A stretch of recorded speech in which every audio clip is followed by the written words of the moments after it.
ఇరాన్తో America యుద్ధం చేయలేకపోతోందా? అందుకే చర్చల పేరుతో కాలం వెళ్లదీస్తోందా? 40 రోజుల పాటు యుద్ధం చేసినా సాధించింది ఏమీ లేదా? ఒకవైపు ఆర్థిక కష్టాలు, మరోవైపు ఇరాన్ దారిలోకి రాకపోవడాన్ని జీర్ణించుకోలేకపోతోందా?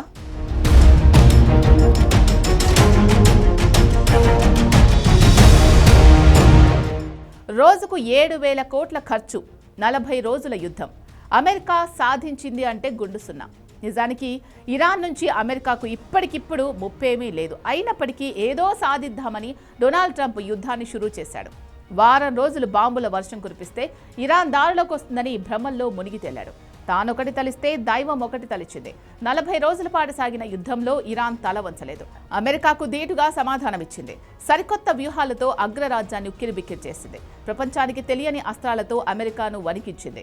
యుద్ధ విమానాలు ఇరాన్ కూల్చేసింది. వార్షిప్లను ధ్వంసం చేసింది. ఇరాన్పై యుద్ధం కోసం అమెరికా ప్రతిరోజు 7,000 కోట్లకు పైగా ఖర్చు చేసింది. మొత్తంగా 2 లక్షల కోట్లకు పైగా ఖర్చు చేసినా అనుకున్నది మాత్రం సాధించలేకపోయింది.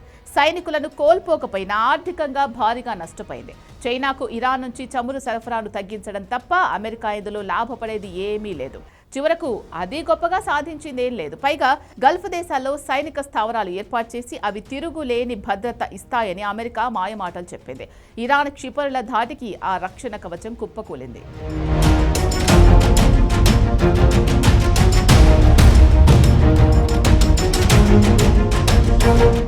పైకి ఇరాన్పై ఆధిపత్యం సాధించినట్లు గంభీరాలకు పోయింది. వరుసగా ప్రకటనలు ఇస్తూ తలొగ్గనట్టు కనిపించినా పంతం నెగ్గించుకున్నట్లు బిల్డప్ ఇచ్చింది.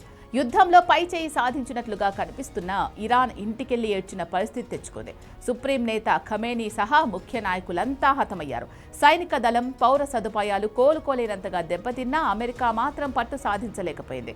యుద్ధానికి ముందు వర్గాలుగా విడిపోయిన ఇరాన్ ప్రజలు అమెరికా దాడులతో ఒక్కటయ్యారు. 40 రోజుల పాటు జరిగిన యుద్ధంలో అమెరికాకు ఇరాన్ కొరకరాని కొయ్యలా మారింది. టెహ్రాన్ను దారిలోకి తెచ్చుకొని కొత్త ప్రభుత్వం ఏర్పాటు చేద్దామనుకున్న ట్రంప్ ఆశలు అడియాసలయ్యాయి.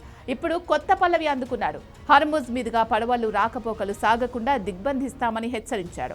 అయితే హర్ముజ్ జలసంధిని దిగ్బంధించడం అంత ఈజీనా అన్న ప్రశ్నలు వస్తున్నాయి. ఇప్పటికే యుద్ధంలో దెబ్బతిన్న అమెరికా అన్నంత పని చేస్తుందా అన్న అనుమానాలు వస్తున్నాయి. హర్ముజ్ పై ఇరాన్ సైన్యానికి, నావీ అధికారులకు పూర్తిగా అవగాహన ఉంది. అలాంటి చోట అమెరికా పప్పులు ఉడుకుతాయా అంటే నెవర్ పాసిబుల్ అంటున్నారు నిపుణులు.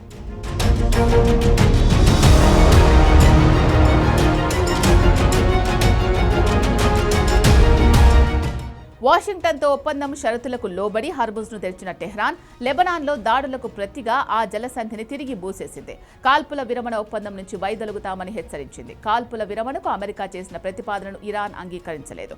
తమ డిమాండ్లు నెరవేరినప్పుడు, తాము నిర్ణయించుకున్నప్పుడు మాత్రమే యుద్ధం ముగుస్తుందని కుండబద్దలు కొట్టింది. అప్పటి వరకు శత్రు దేశాలపై భారీ స్థాయిలో దాడులు కొనసాగిస్తామని స్పష్టం చేసింది. హర్ముజ్ జలసంధిపై ఇరాన్ పట్టు సాధిస్తోంది. ఒక్కో నౌకపై సుమారు $2 మిలియన్ అంటే భారత కరెన్సీలో దాదాపు 18 కోట్ల వరకు పన్ను విధించింది. హర్ముజ్ జలసంధి గుండా శత్రు దేశాల నౌకలు అనుమతించట్లేదు.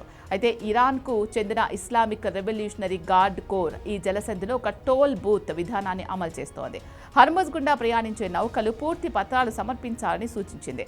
అంతేకాకుండా షిప్పులకు క్లియరెన్స్ కోడ్లు పొంది ఐఆర్జీసీ పర్యవేక్షణలో ఒకే నియంత్రిత కారిడార్ గుండా ప్రయాణించడానికి అంగీకరించాల్సి ఉంటుందని వెల్లడించింది. ఐఆర్జీసీ టోల్ బూత్ విధానం కింద ముందుగా ఆమోదించిన మార్గంలో ఈ నౌకలు వెళ్తున్నాయి. యుద్ధానికి ముందు వరకు ఇరాన్ ఎలాంటి టోల్ వసూలు చేయలేదు. ట్రంప్ తీరుతో చిర్రెత్తుకొచ్చిన ఇరాన్ నౌకలపై టోల్ వసూలు చేస్తోంది.